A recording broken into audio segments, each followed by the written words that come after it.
Good morning children. कल मैंने आपको बताया था लेयर्स ऑफ एटमॉस्फेयर। आज हम पढ़ेंगे, डेट डालीजिए। Air is a mixture of various gases. हवा में बहुत सारी गैसेज होती हैं, so air is a mixture.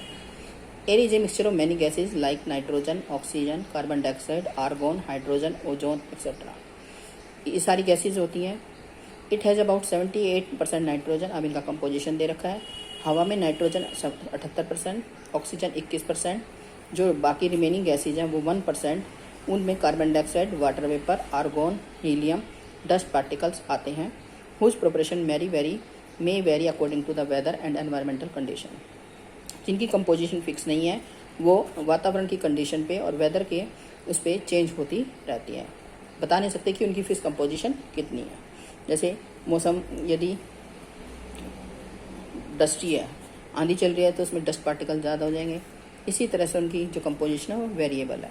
Out of all this gases oxygen is the most important as it required by all living force breathing. इनमें से oxygen बहुत important है क्योंकि ये सभी लिविंग बींग्स के सांस लेने के लिए काम आती है। It is needed for burning also. जो ऑक्सीजन है वो जलने में भी हेल्पफुल है। Next comes carbon dioxide. उसके बाद कार्बन डाइऑक्साइड आती है।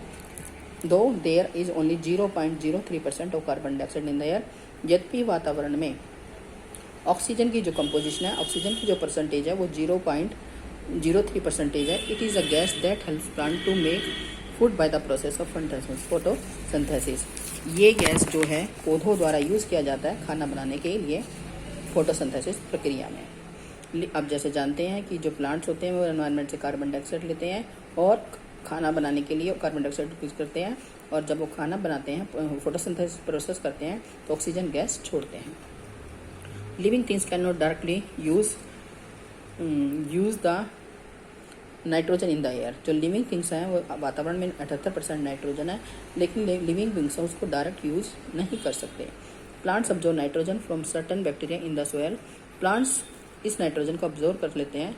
क्योंकि उनकी जो रूट्स होती है उनमें स्पेशल बैक्टीरिया होते हैं।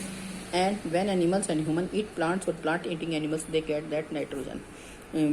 मैं इस बैक्टीरिया का नाम बता देती हूँ जिसका नाम है राइजोबियम। इसमें दिया हुआ नहीं, आप लिख लीजिए राइजोबियम। बैक्टीरिया होता है जो ये एनवायरनमेंट से नाइट्रोजन को ऑब्जर्व कर लेते हैं और उसका यूज़ करते हैं। और ह्यूमन बींग्स और प्लांट्स एनिमल्स उस नाइट्रोजन को डायरेक्ट ना लेकर इनडायरेक्ट फॉर्म में प्लांट्स प्रोडक्ट जो हम खाते हैं उसके फॉर्म में उसको हम लेते हैं। जैसे लेग्यूम्स है, दाल की जड़ों में रूट नोड्यूल्स होते हैं, छोटी छोटी गांठें होती हैं जिनमें राइजोबियम बैक्टीरिया होता है। जब हम दालें खाते हैं तो वो नाइट्रोजन प्रोटीन की फॉर्म में हमारी बॉडी में यूज़ हो जाती है, प्रयोग कर लेते हैं उसका हम। Neon is a gas use in electric sign board. Neon एक गैस है जो इलेक्ट्रिक साइन बोर्ड में यूज़ की जाती है। It is a bright orange glow, जिससे ऑरेंज कलर की रोशनी निकलती है। Argon is used in glass tube to produce a coloured glow, और ग्लास ट्यूब में भी काम आती है उसको चमकाने के लिए, कलर्ड रोशनी देने के लिए। नेक्स्ट आती है हमारी humidity.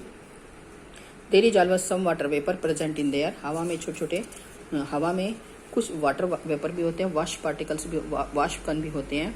This come from the body like. ये कहाँ से आते हैं? ये समुद्र से, लेक से, रिवर से।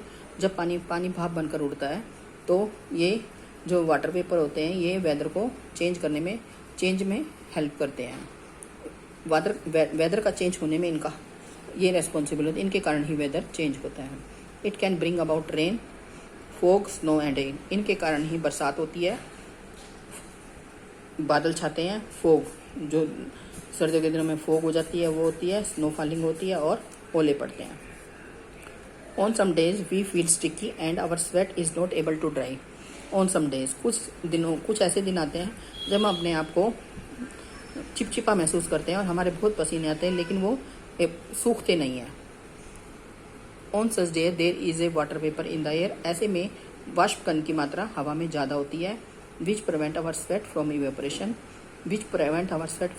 जो चिपचिपाहट होती है उससे हमारा जो पसीना होता है वो भाप बनकर नहीं उड़ पाता और शरीर में चिपचिपाहट रहती है।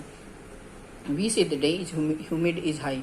उस समय हम कहते हैं कि आज वातावरण में ह्यूमिडिटी बहुत ज़्यादा है। Humidity can be defined as water vapour present in the air is shown by percentage. Is shown by the percentage. Humidity को हम डिफाइन कर देते हैं, हवा में जो वाष्प पार्टिकल्स होते हैं, वाष्प कण होते हैं, वाटर पार्टिकल्स होते हैं, वाटर वेपर होते हैं, उसको ह्यूमिडिटी कहते हैं। जितनी परसेंटेज मात्रा ज़्यादा होगी उतनी ज़्यादा ह्यूमिडिटी होगी, चिपचिपाहट ज़्यादा होगी, ऐसे में घबराहट होती है, ऐसे में आप कूलर के आगे बैठते तो और चिपचिप होती है, पसीना सूखता नहीं है क्योंकि सारी बॉडी पे चिपचिप करने लग जाता है। उसके बाद आता है बेटा हमारा प्रॉपर्टीज ऑफ एयर। सबसे एयर एयर ऑक्यूपाई स्पेस। आप कहते हैं, आप सब जानते हैं कि air is present everywhere, there is no space where air is not present. Air is present everywhere, we can not see it, हम इसको देख नहीं सकते हैं, but we can feel it only, केवल हम इसको फील कर सकते हैं। आप ये पाई चार्ट देख लीजिए परसेंटेज ऑफ इसका, ये सर्कल हमने पूरी अर्थ बनाई। ये 78% जो ऑरेंज कलर है ये 78% नाइट्रोजन दिखा रखा है। ये जो आपको स्काई ब्लू कलर दिख रहे हैं ये 21% नाइट्रोजन है। ये आर्गोन, इसमें 3 गैसें दिखाई, थोड़ी सी कार्बन डाइऑक्साइड, आर्गोन और ऑल अदर्स, ये सब अलग अलग हैं, जिसमें मैंने बताया हीलियम, आर्गोन, डस्ट पार्टिकल्स आ गए। इसके बाद प्रॉपर्टीज ऑफ एयर है, वो आपको नेक्स्ट क्लास में हम आप बताऊँगा।